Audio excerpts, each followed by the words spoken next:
Welcome back to Let's Talk Forex. I'm Alison, and as always, I'm joined by my co-host, Chris. How's it going, Chris? Yeah, not bad, Alison. I've been down on the south coast of Portugal for a few days.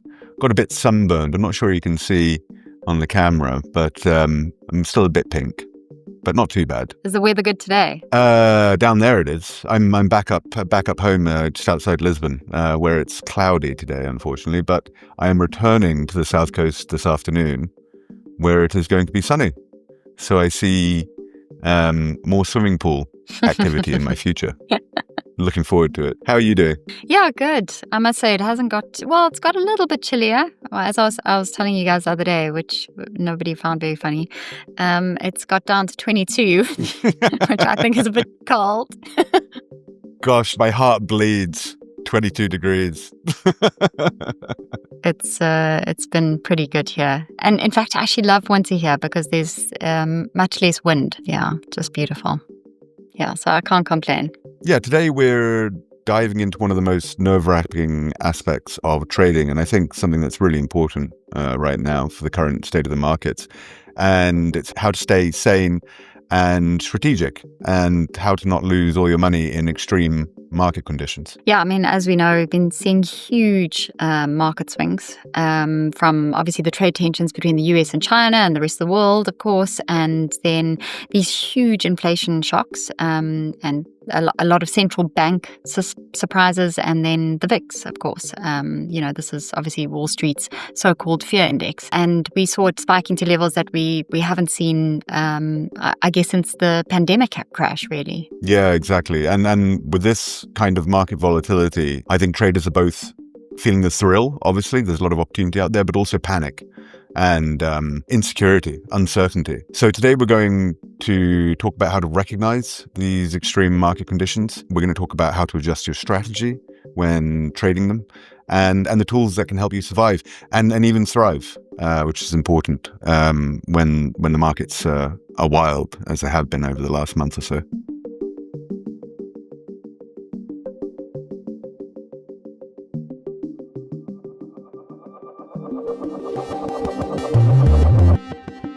So if we look at what extreme market conditions are, there are obviously periods of unusually high market volatility where prices move very fast, and they often move without clear direction. And what we also find is that the usual correlations break down. So we find that technical levels don't hold up, and that news headlines seem to move the market sort of minute by minute. And this is often, and this is what we've seen very recently. Yeah, exactly.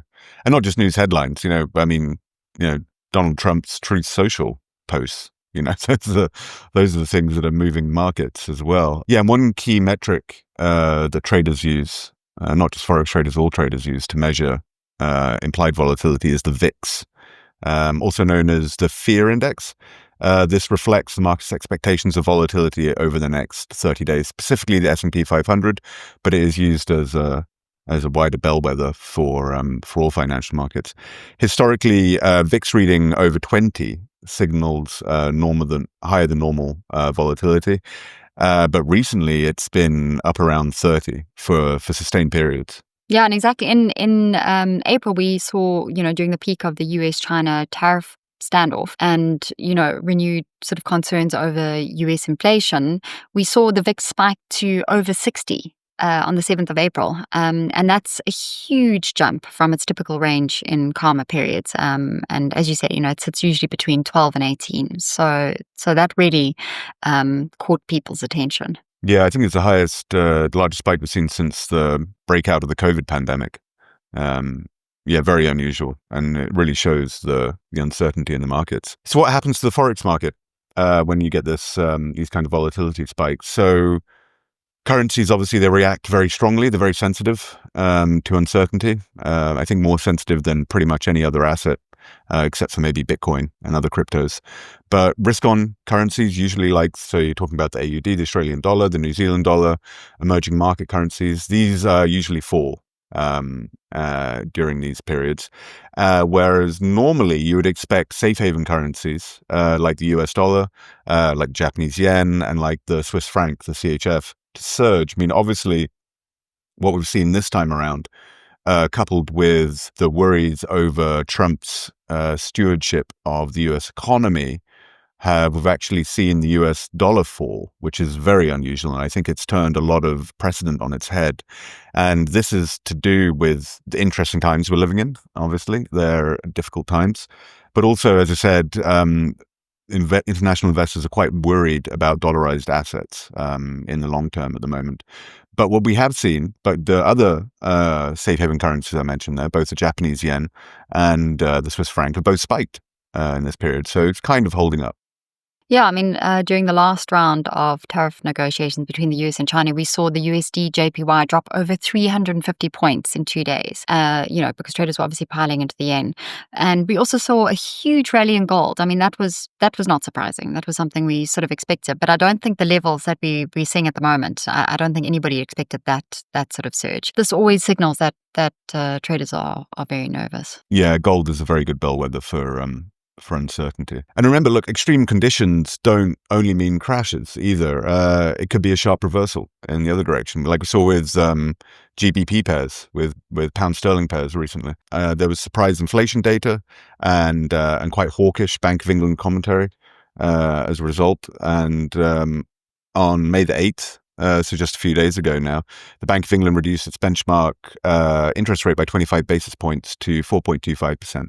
And they were citing concerns over the impact of these new US tariffs and on British economic growth, and that came in quite as a surprise. And then you saw a quick reversal as a result. Yeah, so, with all this volatility, you obviously need to adjust your trading strategy. Otherwise, you're really going to get caught out. You can't trade as you usually do trade in these market conditions. So the first rule is to reduce your position size. We cannot emphasize this enough. When volatility spikes, obviously, your average price movement per candle is going to spike too.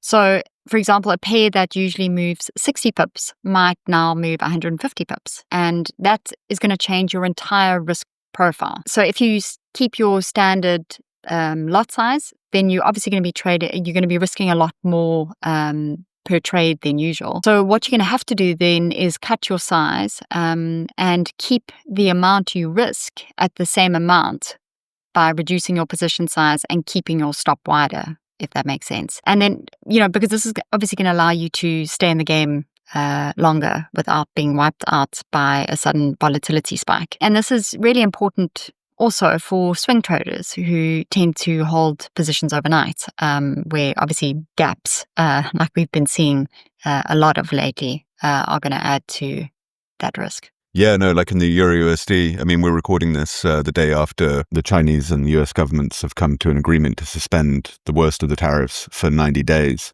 And yeah, the gap on the Euro USD was quite something. So you've got to be really, you're right, got to be really careful with that, with your position size in these kind of markets. Second, you've got to focus on risk-adjusted decision-making tools.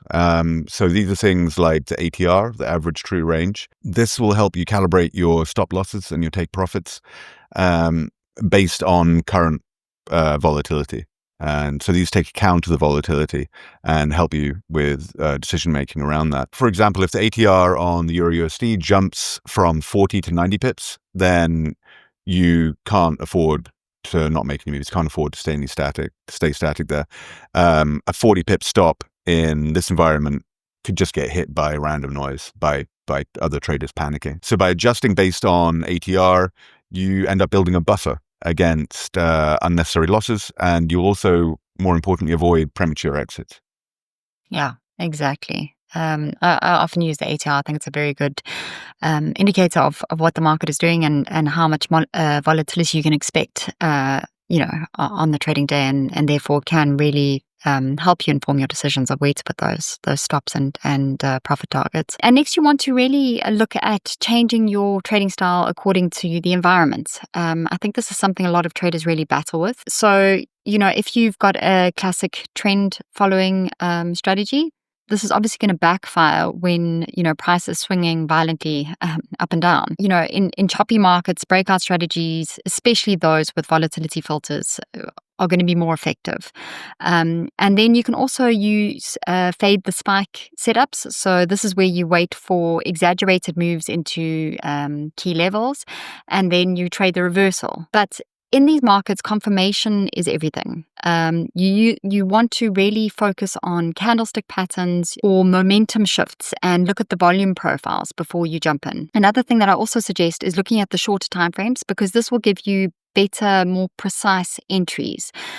You don't want to make the mistake of losing the broader trend context when you're doing this, but you really want to use those shorter time frames to ensure that you're entering at the right time, because also entering too late or too early will obviously mess up your risk-reward ratio sometimes, but could also, mess up the whole trade for you. I think what's really important to acknowledge that in times like these, news is king. Every economic headline, or as I said, every post on Truth Social from Trump, and Scott Bessent says something, or JD Vance says something, they can really move the market. They can move markets by 100 pips or more. And so you really can't afford to ignore the fundamentals here. So you want to set up economic calendar alerts. You can use, they're all over the place. You can use Trading Economics. Investing.com has a good, decent one as well. It's built into TradingView as well. You want to monitor central bank communications really closely. You want to, if Jay Powell or Bailey make a statement or they make a speech, often, there's no even economic news coming out, but if they're making a speech, then you want to tune in, you want to listen to it, you want to listen to what they say, because this will move the markets, and they will override any technical indicators that you have, they're showing you which way that you think the market's going to go. And if you do trade during major news releases, you need to really learn how to read the consensus versus the actual. So what the market forecast was versus what actually happens. There's a lot of detail there. There's always a headline figure, but you need to dig down into the detail. So with a CPI, there's going to be a lot more going on there. With ISM manufacturing data, there's a lot more going on there. You need to really dig down, learn how to read what the actual was versus the consensus, because often you'll be surprised. If you just look at the headline figure, you're going to be surprised that the market moves. But so you need to actually learn how to, and also you need to learn how to read it quickly, because that reaction window is really narrow.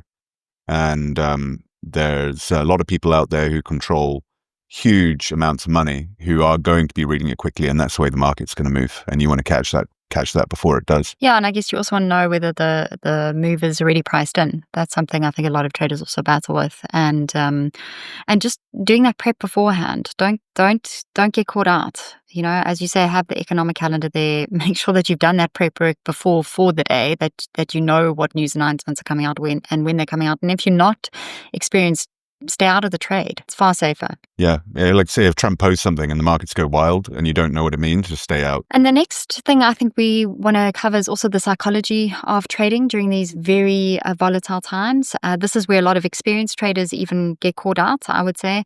An emotional discipline in these times is your lifeline. In extreme conditions, every trade can feel like a make or break moment, and every trade has the possibility, if you're not managing your risk well enough, to really take you out. It's so easy to get whipsawed, to enter too early, to stop out too fast, and then to chase the next move out of frustration that you didn't get in on time. And this is, we've spoken about this so many times before. This is called revenge trading, and it's really a fast way to blow your account. So during these times, and Chris, we were speaking earlier and we were saying, there's a bit of calm, well, other than what happened yesterday with the U.S. and China's negotiations. But it's not a time to take your eye off the ball. Keep diligent. Yeah, really important. And there's something we've talked about before, but really important, I'm going to reiterate here, is predefine your personal risk threshold here. So not just per trade, but per day or even per week. Set a daily drawdown limit. A good daily drawdown limit is 2%. And if you hit it, then step away. And these off switches create a psychological structure for you, and they give you space to reassess. They're really important, and don't break them. Obviously, once you set these rules, there's no point in having rules in there if you're just going to break them. Because if you do break them and things keep on going south, then you're going to spiral, and that's how you blow accounts. And review your market performance. Review performance during these volatile sessions. Review it separately. Review it as a unit. It often reveals behavioral patterns in your own trading that you're not going to see in calmer markets. So it's worth putting them in their own special box and then looking at them. Yeah, and another thing too, I think people sort of get into then how to trade in the volatile markets, and when things calm down, they're still in that mode. The VIX is not going to stay over 50 forever, or over 30, or over 20 as it is now. If you're too aggressive during the storm and then lose your capital, you're not going to be, you're not going to have the capital to trade when everything calms down again. Things will calm down. You've got to be good at reading the market and reading the news and the headlines and knowing what markets you're trading in. So yeah, that's also sort of getting your psychology around what's happening now, and then preparing for the calm when it does come again, which it will. It will. It may not feel like it now, but it will. So yeah, some tools to help you through this period. We've already mentioned the VIX. This is really important. You want to keep an eye on that. It's really essential. As I said, it tracks S&P 500, but it's essential for equities, but it's a bellwether for the entire financial market. You also want to look into currency-specific volatility indices. So there's the JP Morgan has the G7 FX volatility index. Deutsche Bank also has something called the CVIX, and these can show you where the pressure is building in the Forex market. It's really important tools. And another very effective tool is using correlation tools. So in times of high risk aversion, the AUD, USD, and NZD, the New Zealand dollar, often move in the same direction. So you don't really want to be going long on both. It means that you're not diversified, which means you double up your risk, of course. So, tools like TradingView's correlation matrix can show you these relationships and help you to diversify your portfolio a bit, so that you're not, so that you're hedging your trades. Yeah, exactly. And you mentioned TradingView there, and most platforms will have a correlation matrix as well, or at least a plugin you can install to use it. Very important in times like these.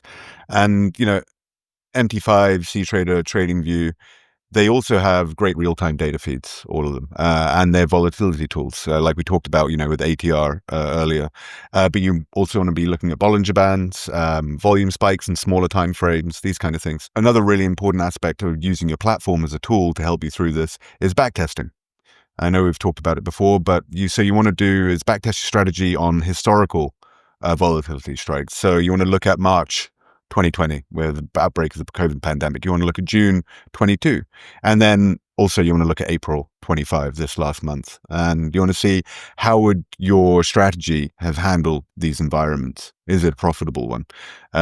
Really important backtesting in these specific very volatile time frames. Yeah, and on that note, you also want to obviously journal your trades. Journal how you reacted to these different market conditions, and what worked and what didn't work. I think that's very, very important. I know Michael Brown was talking about it last week, and he was talking about the right way to journal. It's not simply writing your entries, your exits, and your setups. It's also writing why you took the trade. So yeah, very important to journal in these market conditions specifically. Yeah, so I think that's probably about it. Extreme market conditions obviously test every trader, but if you're prepared, if you're disciplined with your risk management, and if you have a clear head and you work on your trading psychology, you can definitely survive and even profit when others panic. Yep, exactly. Volatility will create great opportunity. And I know a lot of traders have done very well over this last month, but you have to respect it. It's like the open ocean, it's a wonderful thing, but you've got to have extreme respect for it. And you got to stay nimble, you got to adapt, you got to stay informed, really important. And don't forget your number one rule, as always, but especially now, is your capital preservation is the most important thing. You need to stay, if you're not thriving, then at least survive this. That's the most important thing. Thanks so much for tuning in. If you like this episode, please remember to subscribe and like, and we'll see you next week. Sounds good, Alison. Speak to you next week. Bye.